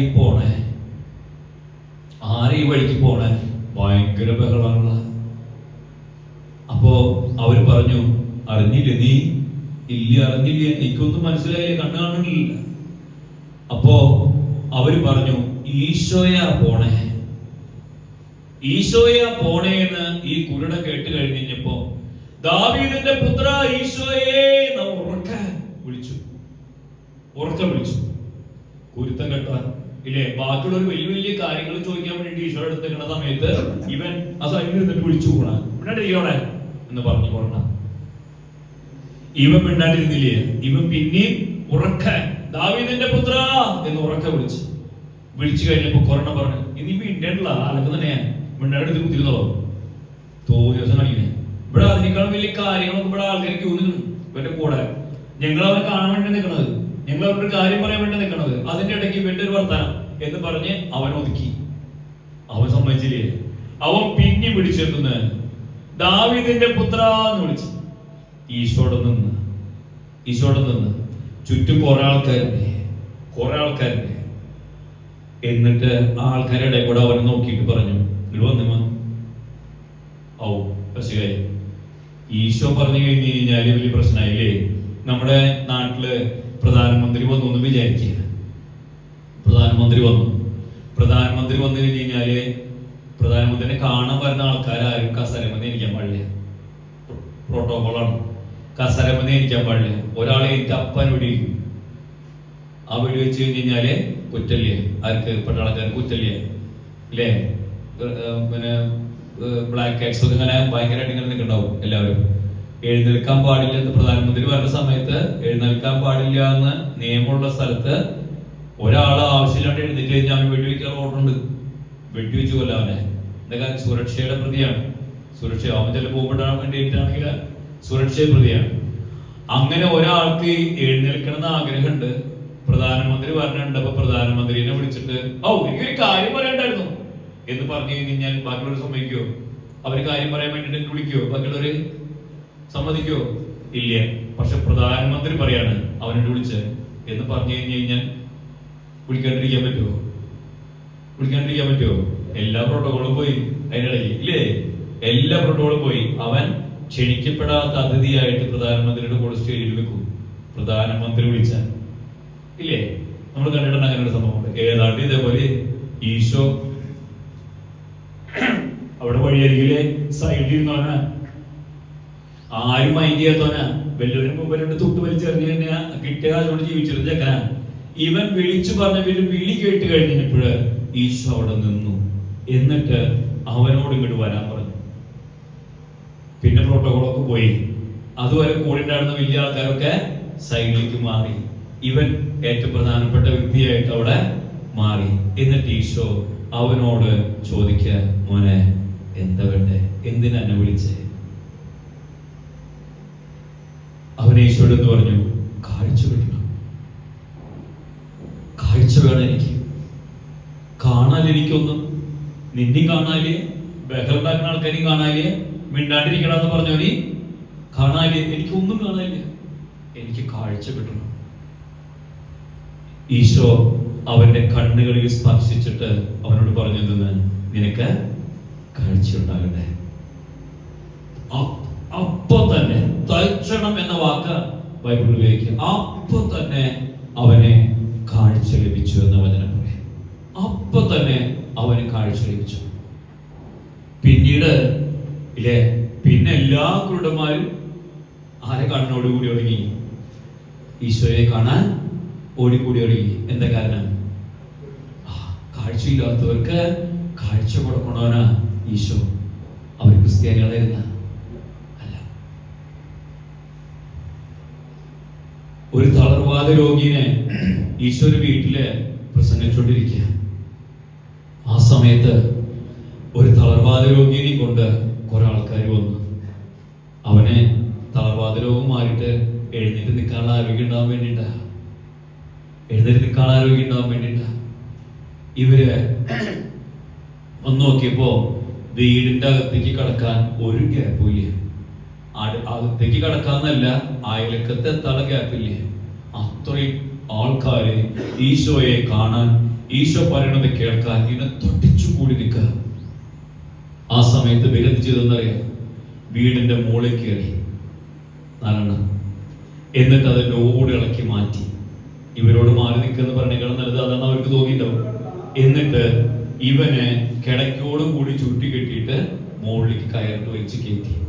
എന്നിട്ട് ഓടിന്റെ ഇടയിൽ കൂടെ താഴേക്ക് ഈശ്വരിക്കുന്നിടത്തേക്ക് താഴേക്ക് ഇറക്കി. ലിഫ്റ്റില് താഴേക്ക് ഇറങ്ങി. താഴെ ഇറങ്ങി വന്നു കഴിഞ്ഞപ്പോ ഇല്ലേ, ബാക്കിയുള്ളവർക്കൊക്കെ അസ്വസ്ഥത തോന്നിയിട്ടുണ്ടാവും. ഇല്ലേ, ഈ പണ്ടാരത്തിന് എടുത്തു കൊടുക്കുന്നത് 4 പേര്. ഇവിടെ വലിയ വചന പ്രഘോഷണം, വലിയ സാധനം നടന്നുകൊണ്ടിരിക്കുക. അതിന്റെ ഇടയ്ക്ക് ഒരുത്തനും കെട്ടി ഇറക്കിയിരിക്കും. അല്ലേ? ഈ തളർവാദ രോഗിയോട് ഈശോ പറഞ്ഞു, എന്തെന്ന്? നിന്റെ കിടക്കിയെടുത്ത് എഴുന്നേറ്റ് നടക്കേണ്ട ചെക്കാണ്. നിന്റെ കിടക്കിയെടുത്ത് എഴുന്നേറ്റ് നടക്കുക.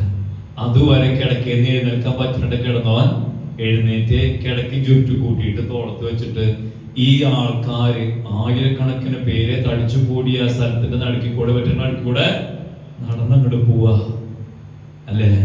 പിന്നെ തളർവാദ രോഗികൾ എല്ലാവരും വിചാരിച്ചെത്തുന്ന ഓ ഇവ നമ്മളെ രക്ഷിക്കാനായിട്ട് വന്നതാ. ഇങ്ങനെ ഒത്തിരിയേറെ പേർക്ക് അത്ഭുതങ്ങളിലൂടെ, ഒത്തിരിയേറെ പേർക്ക് ആശ്വാസ വാക്കുകളിലൂടെ, ഒത്തിരിയേറെ പേർക്ക് തന്റെ പഠനങ്ങളിലൂടെ ജീവിതത്തിന്റെ തെളിച്ചും വെളിച്ചും കാണാനായിട്ട് വഴിയൊരുക്കിയ ആളാണ് ആര്? ദൈവമായിട്ടുള്ള ഈശോ. ഇങ്ങനെ ഒരാള് നാട്ടിൽ കിടന്ന് ഷൈൻ ചെയ്യണത് അവിടുത്തെ അധികാരികൾക്ക് പിടിക്കുവോ? ആ നമുക്ക് പിടിക്കില്ലേ, പിന്നെ നാട്ടുകാർക്ക് അല്ലേ, നമുക്ക് പിടിക്കുവോ? നമ്മള് ഇങ്ങനെ ഒരാള് ഷൈൻ ചെയ്ത് നടക്കണേ പറയും ഓ അതൊക്കെ പാർക്കും ചെയ്യാവുന്നതാണ് അല്ലേ, ഇതൊക്കെ കങ്കട്ട് തന്നെ, ഇതൊക്കെ മാജിക് തന്നെ എന്നൊക്കെ നമ്മൾ പറയും ഇല്ലേ? നമ്മളും ഇതിനപ്പുറം പറയും. നമുക്കും അത് അത്ര വലിയ കഴിവ് ഓ പിന്നിപ്പോ ആകെയുണ്ട്, പിന്നിപ്പോ ആകെയുണ്ട് മല മറിക്കാൻ പോലെ നമ്മൾ പറയും. നമുക്ക് പോലും പിടിക്കില്ലേ, എന്നിട്ട് പിന്നെ അവർക്ക് പിടിച്ചിട്ടുണ്ടാവില്ലേ? അവരിവനെ കൊല്ലാനായിട്ട് ആലോചിക്കുക. അങ്ങനെ കൊല്ലാനായിട്ട് ആലോചിച്ച് ഇല്ലേ 3 വർഷക്കാലം ഇവൻ അവരുടെ മുന്നിലൂടെ തലങ്ങും വിലങ്ങും നടന്ന് ഇല്ലേ ആരെയാണോ ഇവൻ രക്ഷിക്കേണ്ടിയിരുന്നത്, ആർക്കാണോ ഒരു ദൈവത്തെ, ഒരു രക്ഷകൻ ആവശ്യമായിരുന്നത്, അവർക്കെല്ലാവർക്കും ഞാനാണ് രക്ഷകനെന്നും ഞാനാണ് വഴിയെന്നും എന്നിലേക്കാണ് നിങ്ങൾ അടുക്കേണ്ടതെന്നും ഞാൻ നിങ്ങളെ കൈവിടില്ല എന്നും ഞാൻ നിങ്ങളെ ഒരു കാരണവശാലും ഉപേക്ഷിക്കില്ല എന്നും എന്റെ അടുക്കൽ വരുന്നവൻ ഒരു കാരണവശാലും ഞാൻ കൂടെ കൂട്ടാതെ ഞാൻ അകലങ്ങളിൽ ഇരിക്കുന്ന ആളല്ല എന്നും എല്ലാവരെയും പഠിപ്പിച്ച് എല്ലാവർക്കും ആശ്വാസമായിട്ട് രക്ഷകനായിട്ട് മാറിയവനെ കൊല്ലാനായിട്ട് ആലോചിച്ചിരുന്നവരെ ഇവനെ മരണത്തിന് വിധിക്കുന്ന കാഴ്ച 3 വർഷത്തിന് ശേഷം നമുക്ക് കാണാനായിട്ട് സാധിക്കും. ഇവന് മരണത്തിന് വിധിച്ചു കഴിഞ്ഞപ്പോ കാണാനായിട്ട് ആളുകളെ ഇഷ്ടം പോലെ ഓടിക്കൂടിയായിരുന്നു. പക്ഷെ അവന് ഈ കൊല്ലം വിധിച്ചവരെ തടുക്കാനായിട്ടുള്ള ശക്തിയൊന്നും ഇവർക്ക് പാവങ്ങൾക്ക് ഉണ്ടായിരുന്നില്ല. അതുകൊണ്ട് കാഴ്ചക്കാരായി നോക്കി നിൽക്കാൻ മാത്രമേ അവർക്ക് സാധിച്ചുള്ളൂ. ഇവനെ കുരിശെടുത്തിട്ട് അന്നത്തെ ഏറ്റവും വലിയ ശിക്ഷയാണ് കുരിശുമരണം ഇല്ലേ? ഇന്നത്തെ ഏറ്റവും വലിയ ശിക്ഷയാണ് എന്തെന്നുള്ളത് കൊലക്കയറ് അല്ലെ? ഏറ്റവും വലിയ ശിക്ഷയാണ് കൊലക്കയറ്. അന്ന് കൊലക്കയർ ഉണ്ടായിരുന്നില്ലേ, അതിന് പകരം എന്തായിരുന്നു? കുറ്റവാളികളായിട്ടുള്ള മെയിൻ കുറ്റവാളികൾ എല്ലാവരെയും കുരിശിൽ തറച്ച് നാട്ടി മലയ്ക്ക് മുകളിൽ നിർത്തും. അവിടെ കിടന്ന് അവൻ മരിച്ചു കഴിഞ്ഞ് കഴിയുമ്പോ കഴുകനും മരുന്നും അവനെ തീർക്കും. ഇതായിരുന്നു അന്നത്തെ. ചിലപ്പോ ജീവനോടെ തന്നെ ഇവനെ തിന്നും. അതായിരുന്നു അന്നത്തെ ഏറ്റവും വലിയ ശിക്ഷ. അങ്ങനെ ഏറ്റവും വലിയ ശിക്ഷയാണ് ആർക്ക് കൊടുത്തത്? എല്ലാവർക്കും രക്ഷ നൽകാൻ എത്തിയ ആർക്ക്? ഈശോയ്ക്ക്. ഈ ലോകത്തിലെ എല്ലാവർക്കും രക്ഷ നൽകാനായിട്ട് വന്ന ദൈവത്തിന് ഈ ലോകം വിധിച്ച വിധി, ഏറ്റവും വലിയ ശിക്ഷ എന്തായിരുന്നു? കുരിശുമരണമായിരുന്നു. അങ്ങനെ ഇവൻ കുരിശെടുത്ത് കാൽവരി മലയുടെ മുകളിലേക്ക് ഇവരെ കൊണ്ടുപോയത്. അങ്ങനെ കാൽവരി എന്ന് വിളിക്കണ കുന്നിന്റെ മുകളിലെ ആ മലയുടെ മുന്നിലെ ഇവനെ കുരിശിൽ തറച്ചു. ഇവന്റെ കൂടെ വേറെ 2 കള്ളന്മാരും ഉണ്ടായിരുന്നു. അവർ സാധാരണ എല്ലാവരും ചെയ്യുന്നത് പോലെ ഇവനെ കുരിശിൽ തറച്ച് ഇവനെ കൊന്നു കഴിഞ്ഞിട്ട് ഇവൻ ചത്തോന്ന് അറിയാൻ വേണ്ടിയിട്ട് ഒരു പടയാളി അവന്റെ മാറിലെ കുന്തം കൊണ്ട് ഒറ്റ കുത്തി. അവിടെ നിന്നൊഴുകിയ രക്തവും വെള്ളവും അവന്റെ കണ്ണുകൾക്ക് കാഴ്ച കൊടുത്തു എന്ന് സാക്ഷിക്കും. അവനാണ് അവസാനത്തെ പ്രഘോഷകനായിട്ട് മാറിയത് അവിടെ. ഇവൻ സത്യമായിട്ടും ആരായിരുന്നു വിളിച്ചു പറഞ്ഞവൻ? ദൈവമായിരുന്നു. ഇവൻ സത്യമായിട്ടും ദൈവമായിരുന്നു എന്ന് വിളിച്ചു പറഞ്ഞു. ചത്തു കഴിഞ്ഞു കഴിഞ്ഞാൽ ബന്ധുക്കൾ ഉള്ളവരെ ഈ ചത്ത ആൾക്കാരനെ കൊണ്ടടക്കും. ഇല്ലേ? ഈശോയ്ക്ക് ബന്ധു എന്ന് പറയാനായിട്ട് പരിശുദ്ധ അമ്മ മാത്രമേ ഉണ്ടായിരുന്നുള്ളൂ. ബാക്കിയുള്ള എല്ലാവരും സുഹൃത്തുക്കളാണ്. അവിടെ ജോസഫ് എന്ന് പറയുന്ന ഒരു ചേട്ടൻ, ആ ചേട്ടനെ ഈശോയോട് ഭയങ്കര ഇഷ്ടമായിരുന്നു. അവൻ ഇല്ലേ ചോദിച്ചു, അധികാരിയുടെ അടുത്ത് പോയിട്ട് അവൻ മരിച്ചു, അവനെ ഞാൻ കൊണ്ട് അടക്കിക്കോട്ടെ. അങ്ങനെ അവനെ കൊണ്ട് ഒരു കല്ലറയില് അടക്കി. ഈ കല്ലറയില് അടക്കി കഴിഞ്ഞ് കഴിഞ്ഞപ്പോഴാണ് രാജാക്കന്മാർക്ക് തോന്നിയത് എന്തെന്ന്, ഇവൻ ജീവിച്ചിരുന്നപ്പോ പറഞ്ഞിരുന്നു, നിങ്ങൾ എന്നെ കൊന്നാലും മൂന്നാമത്തെ ദിവസം ഞാന് ഉയർക്കുന്ന. അപ്പോ ഈ രാജാക്കന്മാർക്ക് തോന്നിയതെന്ന്, ഇവൻ ഉയർത്താലോ, ഇനി ഇവൻ ഉയർത്തില്ലെങ്കിൽ തന്നെ ഇവന്റെ ശിഷ്യന്മാരുണ്ടല്ലോ, കുറഞ്ഞ പിന്നാളുണ്ടല്ലോ, ഇവര് കൊണ്ടുപോയിട്ട് ഇവൻ എവിടെയെങ്കിലും കൊണ്ട് ഒളിപ്പിച്ചിട്ട് ഇവൻ ഉയർത്തുന്ന അവർ പറഞ്ഞാലോ, രണ്ടും സംഭവിക്കാലോ. അതുകൊണ്ട് രാജാവ് ഓർഡർ ഇട്ടെന്ന്, ഇവന്റെ കല്ലറയ്ക്ക് സീൽ ചെയ്യണം. ഇല്ലേ? കല്ലറ സീൽ ചെയ്യണം. ഇനി ആർക്കും ഈ കല്ലറ തുറക്കാൻ പറ്റാനായിട്ട് പാടില്ല. അതിന്റെ ഉള്ളിൽ കിടക്കണം, ഇവനും പുറത്തു വരാനായിട്ട് പാടില്ല. അങ്ങനെ സീൽ ചെയ്തു. പന്തിയോസ് പീലാത്തോസിന്റെ കാലത്തുനിന്ന് കൃത്യമായിട്ട് സാക്ഷ്യപ്പെടുത്തിയിട്ടുള്ള സാധനം, ചരിത്രം സാക്ഷ്യപ്പെടുത്തിയിട്ടുള്ളത്. എന്നിട്ട് അവിടെ കാവലായിട്ട് 4 പടയാളികളെ ഇട്ടു. ഇനി ആരും അവിടേക്ക് പ്രവേശനമില്ല. അവിടെ സുരക്ഷിത മേഖലയായിട്ട് ഞാൻ പ്രദേശത്തേക്ക് 144 പ്രഖ്യാപിച്ചു, ഞാൻ പ്രദേശത്തേക്ക് ആർക്കും പ്രവേശനമില്ല. പക്ഷേ മനുഷ്യന്റെ ശക്തിയല്ലല്ലോ ആരുടെ ശക്തി? ദൈവത്തിൻ്റെത് അല്ലെ? മനുഷ്യന്റെ ശക്തിയല്ല ദൈവത്തിൻ്റെത്. ദൈവത്തിന്റെ ശക്തിക്ക് മുമ്പിൽ മാനുഷിക ശക്തി ഒന്നുമല്ല. അതുകൊണ്ട് ഈ കല്ലറയ്ക്ക് വെച്ച സീലും പൊട്ടിച്ച് കല്ലറ തന്നെ പിളർത്ത് ആര് പുറത്തേക്ക് വന്നു? ഈശോ പുറത്തേക്ക് വന്നു. അവൻ ഉത്ഥാനം ചെയ്തു.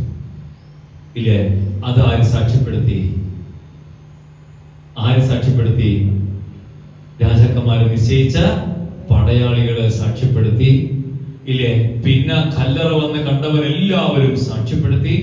അതിനുശേഷം ഈശോ പല പ്രാവശ്യം ശിഷ്യന്മാർക്ക് പ്രത്യക്ഷപ്പെട്ടപ്പോൾ അവരും സാക്ഷ്യപ്പെടുത്തി. അങ്ങനെ ഒത്തിരിയേറെ പേര് ഇവൻ സത്യമായും ദൈവപുത്രനായിരുന്നു എന്ന് സാക്ഷ്യപ്പെടുത്തി. ഈ ലോകത്തിന്റെ ചരിത്രത്തിലെ മരിച്ചതിന് ശേഷം ഉത്ഥാനം ചെയ്ത ഒരൊറ്റ ആളെ ഉണ്ടായിട്ടുള്ളൂ. അതാരാ? ഈശോ. വെറുതെ പറഞ്ഞ കെട്ടുകഥയൊന്നല്ല, അത് ചരിത്രം സാക്ഷിച്ച ഒരേ ഒരു സത്യം. ഇല്ലേ? ചരിത്രം സാക്ഷിച്ച സത്യം. ഒരു ദൈവം ഈ ലോകത്തിലേക്ക് ജനനം കൊണ്ടിട്ട് ഈ ലോകത്തിൽ ജീവിച്ച് പീഡകൾ സഹിച്ച് മരിച്ച് അടക്കപ്പെട്ട് അവൻ ഉത്ഥാനം ചെയ്തു എന്നുള്ളത് ഈ ലോകത്തിന്റെ ചരിത്രം സാക്ഷിച്ച സത്യം. ഈ സത്യത്തെ പിൻചെല്ലാനായിട്ട് കുറെ ആൾക്കാരുണ്ടായി.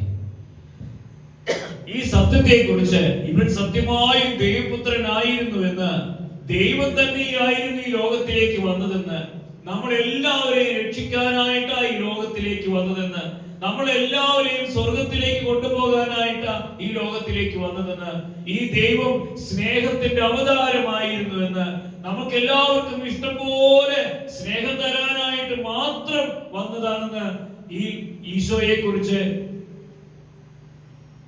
പ്രഘോഷിക്കാനായിട്ട് കുറെ ആൾക്കാരുണ്ടായി. അതിന് മുമ്പന്തിയിൽ നിന്ന ആൾക്കാരാണ് ഈശോയുടെ ശിഷ്യന്മാരായിരുന്ന ആൾക്കാര്. അതുവരെ പേടിത്തൂറുകളായിരുന്നവര് ധൈര്യം സംഭരിച്ച് പുറത്തു പോയിട്ട് പ്രഘോഷിക്കുക, ഇവൻ സത്യമായിട്ടും ദൈവപുത്രനായിരുന്നു. ഈ രാജാക്കന്മാരുടെ മുമ്പിൽ പോയിട്ട്, അവരെ പീഡിപ്പിച്ച പടയാളികളുടെ മുമ്പിൽ പോയിട്ട് അവര് പറയാ, നിങ്ങൾ കുരിശിൽ തറച്ച് കൊന്ന ഈശോ സത്യമായും ദൈവപുത്രനായിരുന്നു എന്ന്, അവനിൽ ഞങ്ങൾ വിശ്വസിക്കുന്നു എന്ന്, അവനിലുള്ള വിശ്വാസത്തെ ഏറ്റുപറയാൻ ഞങ്ങൾക്ക് മടിയില്ലെന്ന് അവരുടെ മുമ്പിൽ പോയിട്ട് പറയാൻ തൻ്റെടുള്ളവരായിട്ട് ആര് മാറി? ഈശോയിൽ വിശ്വസിച്ചവര് പോയിട്ട് മാറി എന്നുള്ളതാണ്. രാജാക്കന്മാരെ ഈ അവരോട് പറഞ്ഞു, ഈശോനെ കുറിച്ച് ഒരു വാക്കുമിന്റെ കൊന്നുകളയും. തിരിച്ചിവര് പറഞ്ഞു, കൊന്നാലും ശരി അവനെ ഞങ്ങൾ പ്രഘോഷിക്കും. കാരണം അവന്റെ അനുഗ്രഹം കിട്ടിയവരാ ഞങ്ങള്, അവനിലൂടെ സ്വാതന്ത്ര്യം അനുഭവിച്ചവരാ ഞങ്ങള്, സ്നേഹം എന്തെന്ന് മനസ്സിലാക്കിയവരാ ഞങ്ങൾ. അതുകൊണ്ട് അവനെ പ്രഘോഷിക്കാതിരിക്കാൻ ഞങ്ങൾക്ക് പറ്റില്ലെന്ന് ഇവർ അവരുടെ മുഖത്ത് നോക്കി പറഞ്ഞു. പിന്നീടുണ്ടായത് മുഴുവനും ചരിത്ര. ഈ ഈശോയെ കുറിച്ച് കേട്ടവര് ഈശോയെ കുറിച്ച് പ്രഘോഷിക്കാനായിട്ട് തുടങ്ങി. ഈശോയെ കുറിച്ച് കേട്ടവരും ഈശോയെ അനുഭവിച്ചവരും ഈശോയെ നാഥനായിട്ട് രക്ഷകനായിട്ട് സ്വീകരിച്ചവരും ഈശോയെ പ്രഘോഷിക്കാനായിട്ട് തുടങ്ങി. അവരെല്ലാവരോടും പറയാനായിട്ട് തുടങ്ങി. അങ്ങനെ കുറെ പേര് ഈശോയെ അനുഗമിച്ച ആൾക്കാരായിട്ട് മാറി. അങ്ങനെ ഈശോയെ അനുഗമിച്ച ആൾക്കാരെ പറയണ പേരാണ് എന്തെന്ന്? ക്രിസ്തുവിനെ അനുഗമിച്ച ആൾക്കാരെ പറയുന്ന പേരാണ് ക്രിസ്ത്യാനി എന്നുള്ളത്. ആര് ഈശോയെ അനുഗമിച്ചാലും അവരാര് എന്തെന്ന് പറയും? അവൻ ക്രിസ്തുവിന്റെ അനുയായിയാണെന്ന് പറയും, അല്ലേ? അങ്ങനെ ക്രിസ്തുവിനെ അനുഗമിച്ചവരെ വിളിച്ച പേരാ ക്രിസ്ത്യാനി എന്ന്. അപ്പൊ ഈശോ എന്ന് പറയുന്നത് ക്രിസ്ത്യാനിയാണോ? അല്ല, അവൻ ആരുടെയും സ്വന്തമല്ല. പക്ഷെ അവൻ എല്ലാവരുടെയും സ്വന്തം, എല്ലാവരുടെയും സ്വന്തം. അവൻ ഈ ലോക ചരിത്രത്തിലേക്ക് മനുഷ്യന് വേണ്ടി രക്ഷകനായിട്ട് പിറന്ന് ജീവിച്ച് മരിച്ച് അടക്കപ്പെട്ട് ഉത്ഥാനം ചെയ്ത് സ്വർഗത്തിൽ ഇരിക്കുന്നവൻ ഒരുവൻ മാത്രമേ ഉള്ളൂ. ഒരുവൻ മാത്രമേ ഉള്ളൂ. വേറെ ഇന്നേ വരെ ഈ ലോക ചരിത്രത്തിലെ ഒരു ദൈവവും ഇങ്ങനെ മനുഷ്യന്റെ കൂടെ ഉണ്ടായിട്ടില്ല. ഇങ്ങനെ മനുഷ്യനെ ഇത്രമാത്രം സ്നേഹം കൊണ്ട് ഒരു ദൈവവും ഇന്നേ വരെ പൊതിഞ്ഞിട്ടില്ല. അവന്റെ സ്നേഹത്തിന്റെ ആഴം മുഴുവനും മനുഷ്യന് മനസ്സിലാക്കി കൊടുക്കാനായിട്ട് ഒരു ദൈവവും ഈശോയല്ലാതെ ഈ ലോകത്തിലേക്ക് വന്നിട്ടില്ല. അവനെ പിൻചൊല്ലുന്നവരാ ക്രിസ്ത്യാനി. അവനെ മാമോദിസ സ്വീകരിച്ച് അവന്റെ സ്വന്തമായിട്ട് തീരുന്നവരെ ഒത്തിരിയേറെ പേരുണ്ട്, അല്ലാത്തവരുണ്ട് ഒത്തിരിയേറെ പേര്. ആരും ക്രിസ്ത്യാനിയ. അവനെ അനുഗമിക്കുന്നവരെ, അവനെ സ്നേഹിക്കുന്നവരെ, അവന്റെ സ്നേഹത്തെ അനുഭവിക്കാനായിട്ട് അവനെ പിൻചൊല്ലുന്നവരെല്ലാവരും ക്രിസ്ത്യാനിയ. ക്രിസ്ത്യാനിക്ക് വേണ്ടി വന്നവനല്ല ഈശോ, മനുഷ്യന് വേണ്ടി വന്നവനാണ് ഈശോ. മനുഷ്യരായ എല്ലാവർക്കും വേണ്ടി വന്നവനാണ് ഈശോ. അതുകൊണ്ട് ക്രിസ്ത്യാനിയുടെ മാത്രം സ്വന്തമല്ല ആര്? ഈശോ. ഈ ലോകത്തിൽ മനുഷ്യനായി ജനിക്കുന്ന എല്ലാവർക്കും സ്വന്തമായിട്ടുള്ളവനാണ് ഈശോ. സ്നേഹമുള്ളവരെ, ആ ഈശോയുടെ അടുത്തേക്ക് ഇപ്പൊ നിങ്ങളും എത്തിപ്പെട്ടിരിക്കണേ. നമ്മൾ അനുഭവിക്കുന്ന വേദന ഈശോയ്ക്ക് മനസ്സിലാവും. കാരണം ഈശോ നമ്മുടെ ഹൃദയങ്ങളെ അറിയുന്നവനാ. നമ്മുടെ ഹൃദയങ്ങളെ അറിയുന്നവനാ. ഈ ഈശോ തന്റെ ജീവിതത്തിന്റെ അവസാന കാലഘട്ടമായപ്പോൾ തന്നെ എതിർക്കുന്നവരെ തന്നെ ക്രൂശിച്ച് കൊല്ലും എന്ന് ഉറപ്പായ നിമിഷത്തില് ഈശോ തന്റെ 12 ശിഷ്യന്മാരെ ഒരുമിച്ചിരുത്തിയിട്ട് ഒരു സദ്യ നടത്തി. അതിനെ പറയുന്ന പേരാണ് ഈശോയുടെ അവസാനത്തെ അത്താഴം എന്ന്. ഇല്ലേ? അവസാനത്തെ അത്താഴം നമ്മൾ കേട്ടിട്ടുണ്ടാവും. നമ്മൾ ചില പടങ്ങളൊക്കെ കണ്ടിട്ടുണ്ടാവും, ഇല്ലേ? ഈശോയും ശിഷ്യന്മാരും ഇരുന്ന് ഭക്ഷണം കഴിക്കുന്ന ഒരു പടം നമ്മൾ കണ്ടിട്ടുണ്ടാവും. അവസാനത്തെ അത്താഴം. ഈശോ അവസാനത്തെ അത്താഴ സമയത്ത് ശിഷ്യന്മാരുടെ മുമ്പില് ഒരു ബ്രെഡ് എടുത്ത് പിടിച്ചിട്ട് പറയാം, ഒരു അപ്പം എടുത്തിട്ട് പിടിച്ചിട്ട് പറഞ്ഞു എന്തെന്ന്?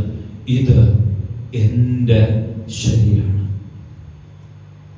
ഇതെന്റെ ശരീരമാണ്, ഈ ശരീരം നിങ്ങൾ ഭക്ഷിക്കും. ശിഷ്യന്മാർക്ക് ചിലപ്പോൾ ഒന്നും മനസ്സിലായിട്ടുണ്ടാവില്ല, ഇല്ലേ? ഇവൻ ഇതിനു മുമ്പും ആൾക്കാരെ പഠിപ്പിച്ചിട്ടുണ്ട്, എന്റെ ശരീരം നിങ്ങൾ ഭക്ഷിക്കേണ്ടി വരും, എന്റെ രക്തം നിങ്ങൾ കുടിക്കേണ്ടി വരും, എന്നാലും നിങ്ങൾക്ക് എന്നോട് പങ്കുണ്ടാവുള്ളൂ.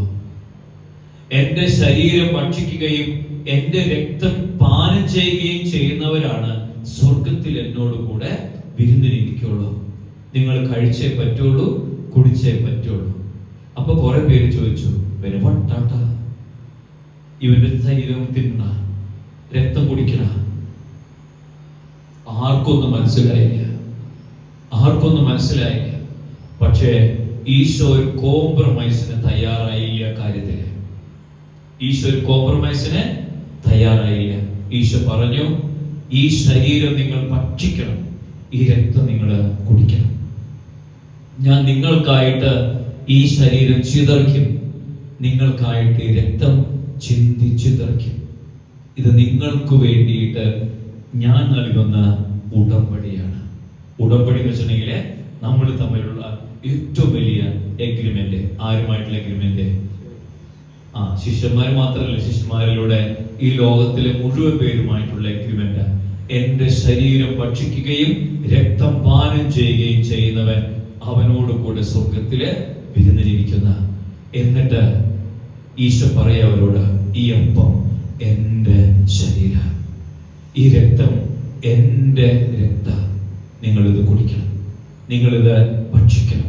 എന്നിട്ട് ഈശോ ശിഷ്യന്മാർക്ക് ഈ അപ്പവും ആ വീഞ്ഞും അവർക്ക് നൽകിയത്.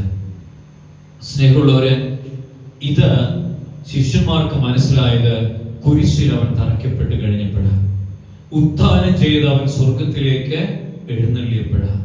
അതിനുശേഷം അന്ന് മുതല് ഈ ശിഷ്യന്മാരെ ഭരമേൽപ്പിച്ചൊരു കാര്യം ഉണ്ടായിരുന്നു.